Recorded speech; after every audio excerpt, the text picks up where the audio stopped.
របៀបធ្វើត្រីឆាជូរអែមឲ្យមានរសជាតិឈ្ងុយឆ្ងាញ់និងងាយស្រួលក្នុងការញ៉ាំដោយយើងយកឆ្អឹងវាចេញបងអូនហើយអានេះជារបៀបធ្វើនៃហាងរបស់ខ្ញុំហើយយើងអាចវាខ្ចប់បែបនេះក៏បានឬក៏ដាក់ចានបែបនេះក៏បានសួស្តីបងប្អូនទាំងអស់គ្នាថ្ងៃនេះខ្ញុំនឹងមកបង្ហាញពីរបៀបធ្វើត្រីឆាជូរអែមឲ្យមានរសជាតិឈ្ងុយឆ្ងាញ់និងងាយស្រួលក្នុងការញ៉ាំជាដំបូងយើងមានត្រីមួយត្រីបងអូនចង់យកត្រីអីក៏ប្រភេទត្រីអីក៏បានដែរបងអូនចូលចិត្តត្រីអីបងប្អូនអាចយកត្រីនឹងមកធ្វើបានហើយសម្រាប់ខ្ញុំហាងរបស់ខ្ញុំគឺខ្ញុំយកត្រីក្រហមដោយសារតើវាសម្បូរសាច់ហើយវាអត់សូវមានឆ្អឹងហើយនឹងវាអត់សូវមានក្លិនឆ្អាបទេជាដំបូងយើងវះសាច់ត្រីបែបនេះយើងវះងៀតវាយកឆ្អឹងចេញបន្ទាប់មកយើងកាត់ក្បាលនិងកាត់កតុយវាដើម្បីយកទៅតុបតែងដាក់ក្បាលចានបងអូនយើងយកទៅបំពងវាសិនហើយយើងយកវាទៅដាក់នៅក្បាលចានហើយបន្ទាប់មកយើងផ្លះយកអាឆ្អឹងត្រីនឹងចេញហើយយើងកាត់វាជាកង់ប្រឆិតបែបនេះដើម្បីយកទៅបំពងហើយត្រីនឹងដែរបងអូន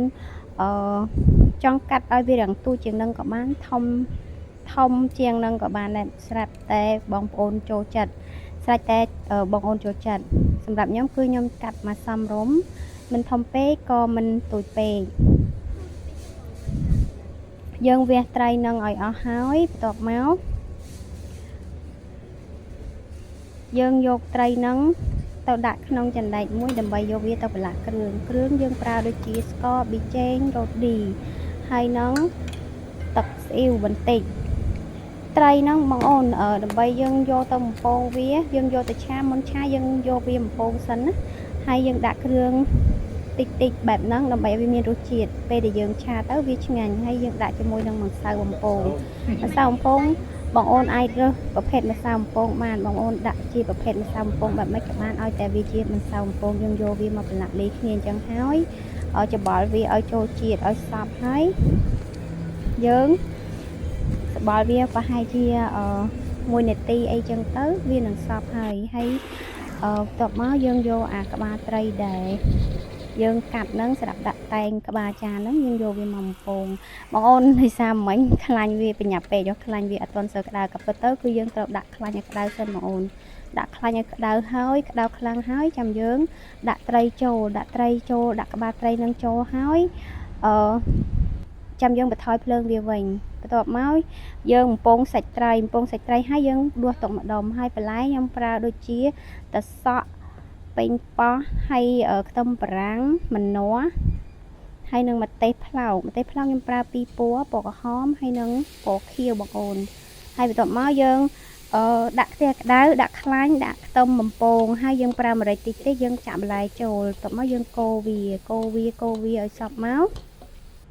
យើងងាកទៅលាយគ្រឿងហើយគ្រឿងរបស់វាមានដូចជាខ្ញុំប្រើដូចជាទឹកប៉េងប៉ោះទឹកម្ទេសហើយសម្រាប់បរិមាណបងអូនដាក់តាមចំណង់ចំណូលចិត្តហើយយើងប្រើប្រេងល្ងបន្តិចហើយយើងអត់បានទេជាមួយនឹងទឹកខ្មេះបងអូនព្រោះអីវាឈ្មោះថាត្រីឆាជូរអែមអញ្ចឹងគ្រឿងផ្សំរបស់វាគឺមានបែបហ្នឹងច្រើនមុខបន្តិចបងអូនញ៉ៃហើយបន្ទាប់មកយើងដាក់ស្ករយើងដាក់ល្មមបានហើយដោយសារទឹកម្ទេសហើយទឹកពេញប៉ោះវាមានជាតិផ្អែមហើយបន្លែម្នាស់បន្លែអីក៏មានជាតិផ្អែមដែរស្ករប៊ីចេងរ៉ូឌីហើយប្រេងខ្យងហើយយើងថែមជាមួយនឹងទឹកត្រីបន្តិចដើម្បីឲ្យវាមានរសជាតិដិតឆ្ងាញ់ហើយយើងយកមក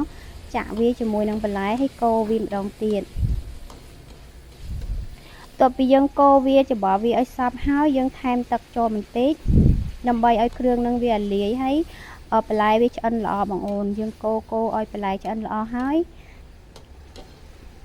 អាត្រីដែលយើងបំពងមិញហ្នឹងគឺយើងបានលើកទុកហើយអញ្ចឹងយើង